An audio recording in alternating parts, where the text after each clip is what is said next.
Good day. Another edition of Sales TV. Today we're talking about how traditional selling is working against you. I'm joined by Tom Stanfill. Tom is the CEO and co-founder of ASLAN and author of the book UnReceptive: A Better Way to Sell, Lead, and Influence.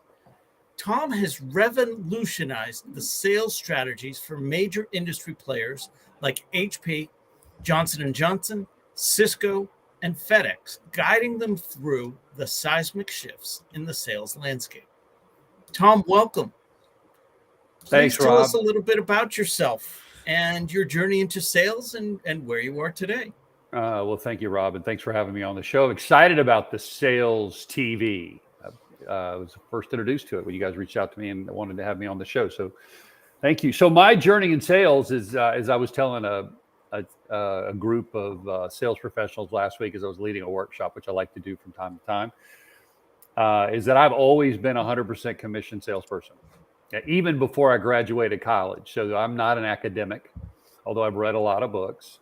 I've learned everything from actually practicing the art of selling and trying to feed my family, which is a large family, and being successful in sales. And I've worked myself, worked my way up into sales leadership, and then through a couple of cool things that happened, ended up starting my own sales training firm, which now I've traveled. I mean, we've been over, I think 30, the last count is 42 countries. We've delivered our program in 42 countries, trained, I'm sure, well over 100,000 people. And so I think the main thing that I focus on really in running the organization is how do we learn from the people who are out there doing it every day, and what do they do that works, which is really where the book came from.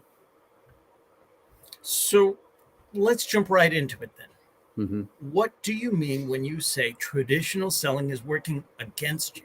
I mean, this is what I was trained to do. Yeah, that's what. Yeah, and this is the thing about selling and influence. It's like what works is so counterintuitive, and I'm not really sure why, but it's like our intuition about how to build relationships and how to influence and how to impress people and are typically you backfire.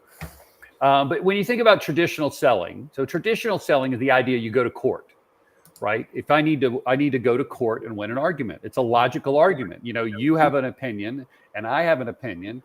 And if I come up with the best argument, someone will rule and say that's the best argument. And therefore we're going to adopt Tom's recommendation because it's the most sound, logical recommendation. And that's the traditional approach, right? The other traditional approach is work really hard, right? Which I'm all for, working hard. But if I'm not hitting my number, I need to work harder. And I need to make better arguments and have better value prop and have better case studies. And here's the problem.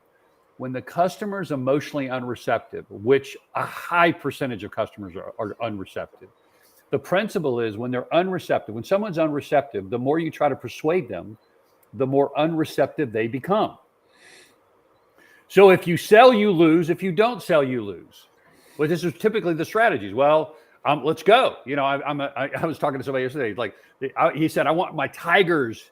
I want my sales reps to be tigers. And it's like, the problem is the tigers doesn't work, and that's the whole thing. There's the philosophies out there. We got to challenge the customer. We got to take control. And that's great. If the customer's sitting there with the pen and says, tell me what to do, then you need to tell them what to do. You need to lead them to a better solution. But the problem is if they're unreceptive and emotionally closed, that strategy backfires. And by the way, that's why customers are in droves not wanting to talk to sales reps. McKinsey did a study recently that said the percentage of customers who want to talk to a seller when evaluating a solution has declined 120% in the last 3 years.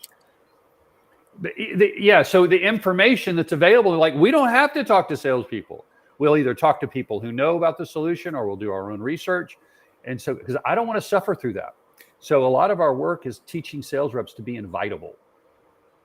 It's becoming a person. That's a nice expression. Teaching them to be invitable. Invitable. Are you? It's one of the first questions I ask if I'm speaking. Are you invitable? So, if I heard you correctly, I heard you say the traditional selling approach does work when the prospect is asking, tell me what to do. Exactly. And that's education. To me, that's not really influence. That's more about education, and that's great. And we need to educate them. If they're saying, "Tell me what to do," I'm here. I believe you. I'm open. Right? If they're open, the traditional approach works. They're basically saying, "I want to make a logical decision. I need information and facts to help me make the best decision. So be credible, represent your solution well." But the reality is it's becoming harder and harder to find what we call a fertile soil, which is it's a metaphor that we use to explain this idea of what we're really talking about. Is receptivity is about creating a fertile soil. That's really what the book's about. It's about how do we create a fertile soil, because we're so focused in sales on the seed, our message. If the soil's not fertile and you try to plant the seed, it is a waste of time, because the best seed in the world, the most genetically modified seed won't work if the soil's not fertile. So we've missed a dimension. So it's about creating a fertile soil, because the customer's willingness to listen is far more important than your ability to communicate. Because if somebody really wants to know what you think, you'll probably be able to communicate that. But if they don't, go ahead. I was just going to say, you've got me wondering how many sales take place where the buyer was seeking a solution versus how many sales take place where the salesperson introduced the buyer to the problem and their solution. And I don't know if there's research out there that speaks to that, but that would seem to me to indicate which path to move forward as a salesperson, just based on what I'm hearing from you. Does that make sense? I think so. I think if you're saying, I'm not really sure of the distinction between you're saying they're looking for a solution versus they're not looking for. Right. Yeah, the difference about the point the research reveals, it's more about emotion than it is about logic. So if they're open and they need a solution, then you deliver the solution, you communicate. If they're open to talk about their problems, you help them understand they do have a problem. It's an unconscious problem, but you help them realize it, but they're open to it. And discovery leads them to realizing there's a problem, and then you can deliver the solution. In both those cases, if the customer's open, traditional selling works. Ask questions, ask really good questions, get them to tell you what's going on, and then deliver once they tell you. You ask these good gap questions, and it helps them see things they don't understand, and then you deliver the solution. Great. Continue to use spin selling. But if the customer's like, "I don't trust you, I'm not going to tell you what I really think. I'm really wanting to work with somebody else, but I'm here because I have to be here because we have to talk to 3 vendors. Or I'm just going to go with the referral that I got from somebody else because I don't know anybody. I don't trust any salespeople. Or I'm not going to even talk to you at all. I'm going to do all my research online, and then I'm going to try to get information from you about pricing without talking to you. But you're not going to influence me because I'm not open." Well, interestingly, this is one of the things that we see with what we do. Mm-hmm. It's most salespeople, in my experience, most salespeople can sell.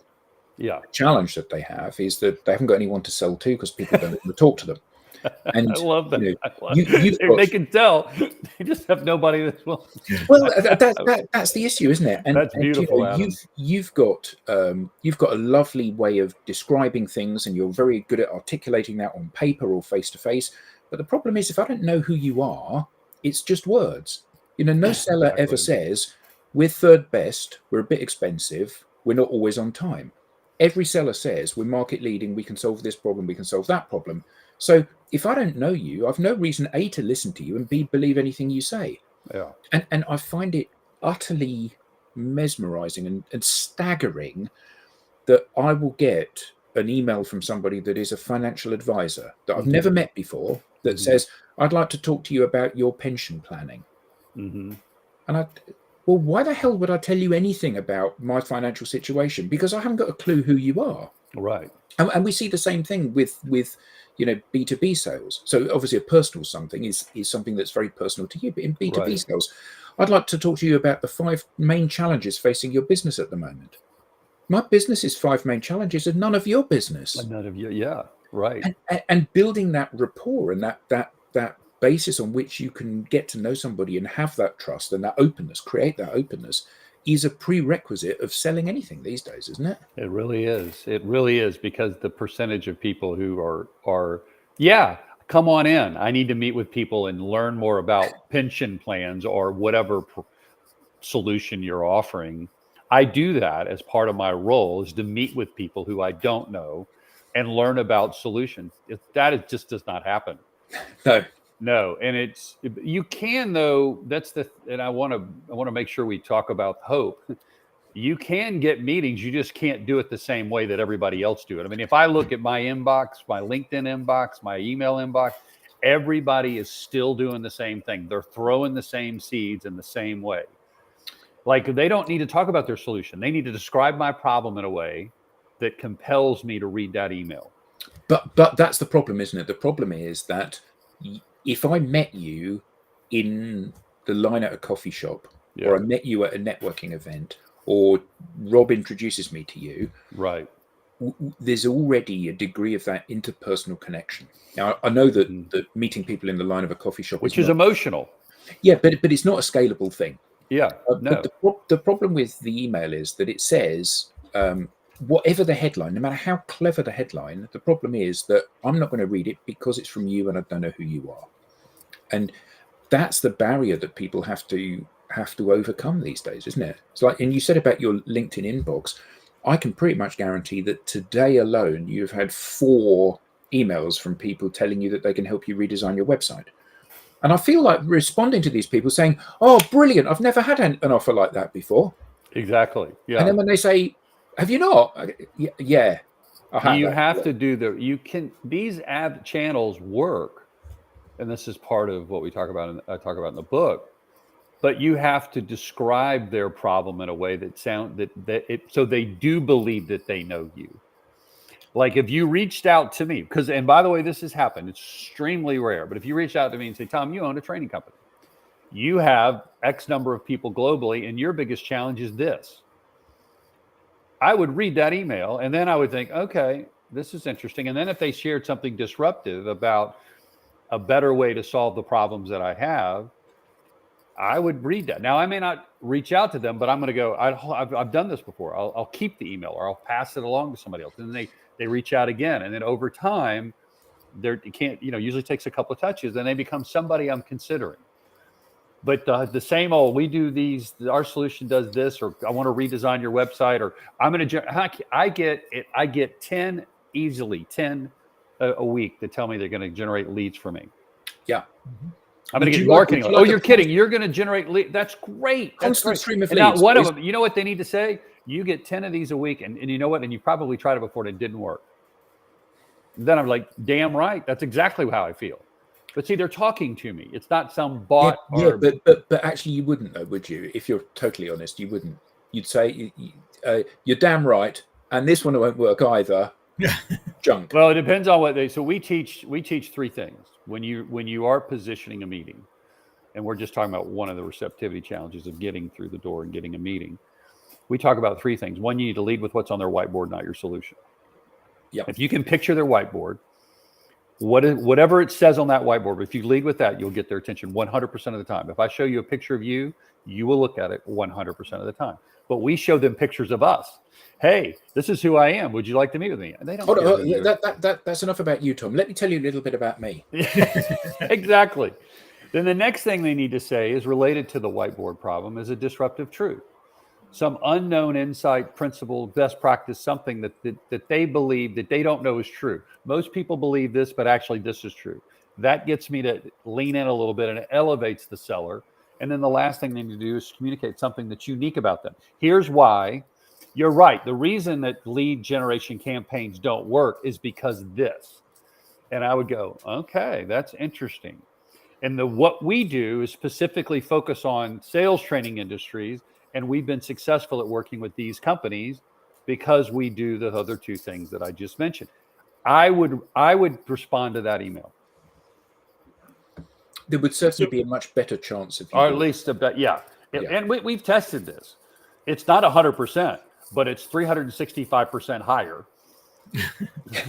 Yeah, absolutely. And the easy one, by the way, is when you talk to people, if you actually do catch them on the phone, or you meet them at a trade show, or you meet them if you're wandering around the office and you're account manager and actually you're out in the field. There is ways to introduce yourself that will almost always end in a meeting, but reps struggle with that. I've got a briefcase full of $1,000 bills. I would like to deliver it to you in your office. When are you going to be available to take that meeting with me? Rob, I mean, Adam, I think I could be available this week. Adam, I would even fly to UK to meet with you if that were in fact true. Yes. Tom, you mentioned three things, and preparing for today's interview, I found three things as well. So I wanted to ask you about each of them. First of all, what do you mean by drop the rope? Yeah. Wow.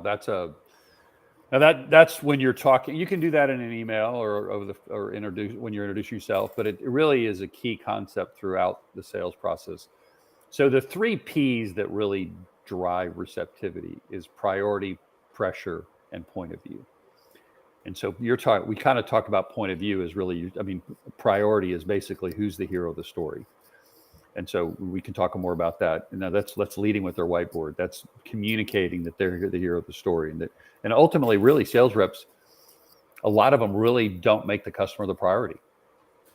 Right. I mean, it's a very simple thing to talk about, but when it's actually genuine, it's transformative. When you really are saying things about the customer and communicating, like Adam said, hey, here are the gaps in our solution, and here's why you may not need us, and here's why you might need us, and here's what we want. We're designed to meet these needs, and my goal is genuinely to figure out if we can help you meet this need. If we can't, genuinely, I don't want to work with you. I'm an orthopedic surgeon and I do knee surgery, and I only do these kinds of knee surgeries. So if you don't need that, I don't want to work with you. So that's the priority piece. But the pressure piece, which is the drop the rope, comes from this idea of the tug of war principle. And that when we're in sales, because we have sales rep on our title, or because there's a commission involved or assumed commission involved, there's going to be a tug of war. You're going to try to get me to do something, and instinctually, I'm going to pull back. It's just the way we're wired. When we feel like people are trying to force us to do something, we always resist. I saw a picture of a sign that said, do not throw rocks at this sign. It was just belted with rock. Like nobody would have thrown rocks at the sign until you told them not to throw rocks at the sign. And so what we teach them is you want to eliminate pressure for not only the customer, but for you as a seller, and make both people need to be comfortable by dropping the rope and saying things like, I don't know if you need what I sell. I don't know you. We just met. I said this in a presentation the other day. I said, look, this is our second meeting. I've spent 30 minutes with you. I'm going to share with you what we've learned and what we believe are the best practices related to solving the problem that you mentioned. But I don't know if you need ASLAN, but this is our take on what's required to solve the problem and and achieve. This is what our experience says. So my goal in this presentation is not to sell you, and I mean that. My goal is to share with you what we've learned over the last 30 years doing this. And if it turns out that you think we're a fit, we'd love to work with you. Now, if I say that in a genuine way, everybody gets comfortable. I get comfortable. If I say, hey, if now's a good time, I'd like to learn more about, and they say now's not a good time. Great. Well, why don't we set up another time? They're like, no, wait, I was just saying that to get rid of you. You mean, And the reality is we have no control. Control is just an illusion. But when we trade the illusion of control for the opportunity to influence, it's like now we have a chance. So that's the drop the rope, and it needs to be delivered. We need to drop the rope throughout the process, even whether advancing, building value, discovering. Like drop the rope and discovery as a customer, there's wrong answers. Like there's things the customer knows they don't want to say, like I like the competition, or I'm not really that interested. And when they say something that's, not going to be pleasing to the ears of a salesperson, and the salesperson says, okay, well, maybe this isn't a good idea. Maybe we should delay this. Or, you're saying the funds aren't in place. Well, maybe this isn't something we should be doing right now. Maybe we should delay this. All that does is draw the person closer. They become more open. And now they're more emotionally receptive to whatever you say. Because here's the thing, unless we know the truth and we know what their beliefs are, we're never going to change their beliefs. But that also means we need to be receptive to them, and that maybe our solution isn't in their best interest. And the reality is we're going to close much more business, have better conversations, better relationships, and better long-term success if we're willing to drop the rope. All right. So a tug of war reference then. Yeah. Long answer to your Okay. question, but that's a key concept. That's perfect. All right. Well, So it really resonates, doesn't it? And one of the things that for me is most attractive about selling is when you don't have to sell. When you have a conversation and they want to buy, because it's effortless. They're walking towards you because they genuinely feel that there's a good fit between you and them. Yeah. And I think that one of the challenges that salespeople face these days is that it's very difficult to get a meaningful conversation with somebody. And as a result of that, every conversation takes on these biblical proportions in terms of how important it is. And, we work with large enterprises headquartered in London. Okay, but you're in the US and you're a small business. That's fine. You're a really good fit as well. Because and actually, you hear that time and time again, don't you? So what does your ideal customer look like? Well, they're men and women as well. So basically, anyone that can give whatever. I need business. Exactly. I need business, so I will say and do anything so that you will work with me because I need money. So trust me. And but the problem is this happens time and again, doesn't it? And because what it's you see counterintuitive is that the seller ends up attracting to them a bunch of clients that are a really bad fit that they cannot satisfy, because the things that I'm really good at are not the things that matter to you. Right. The things that I'm really bad at are the things that you think you're buying. And it's a marriage made in hell, not in heaven. Yeah, exactly. And what we don't know when we are desperate, as I've been in my life, when I remember early in my career, is that vibe, that motive, that sense of desperation is palpable. People know it.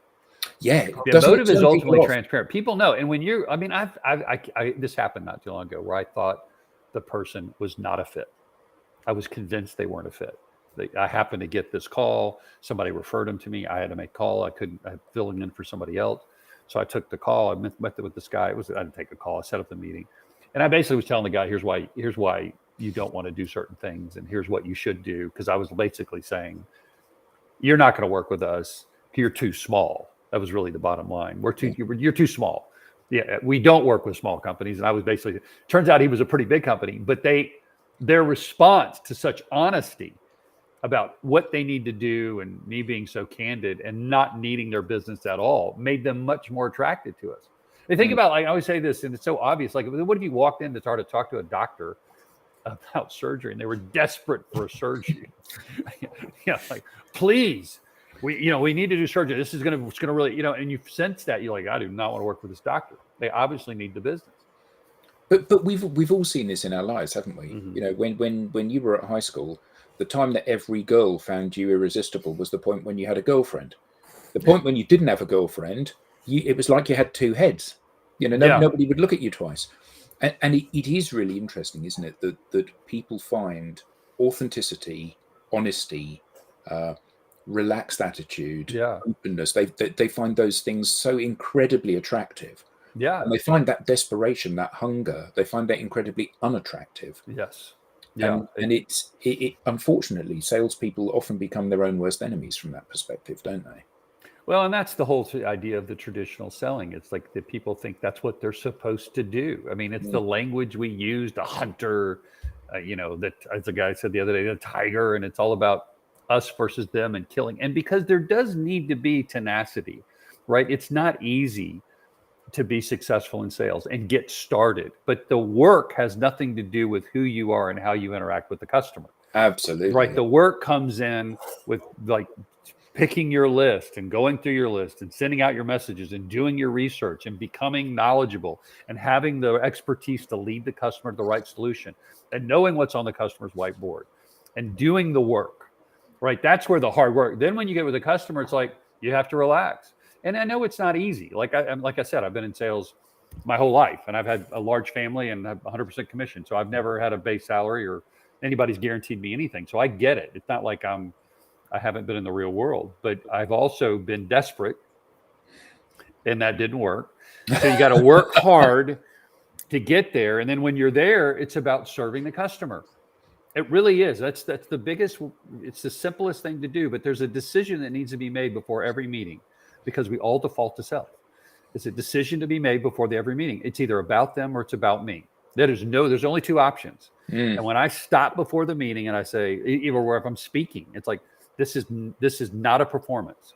This is not about me. I am here to share good news to help people in their role. And as soon as it's about me, I am less effective.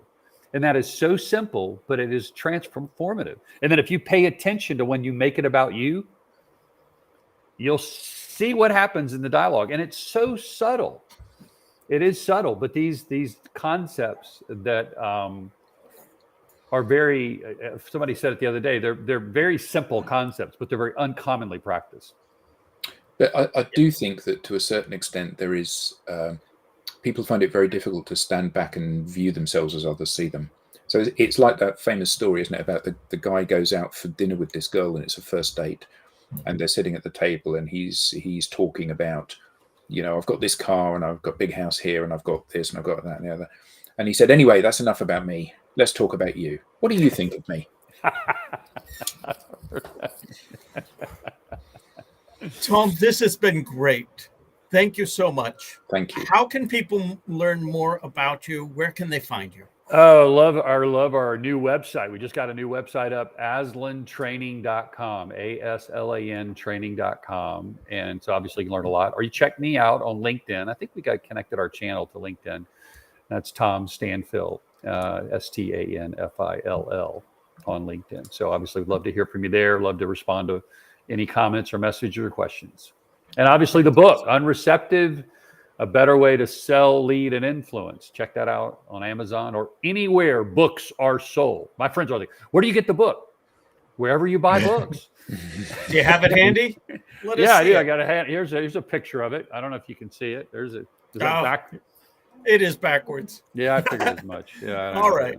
Sorry about that. Well, this has been awesome. Again, thank you so much. Adam, thank you for joining me.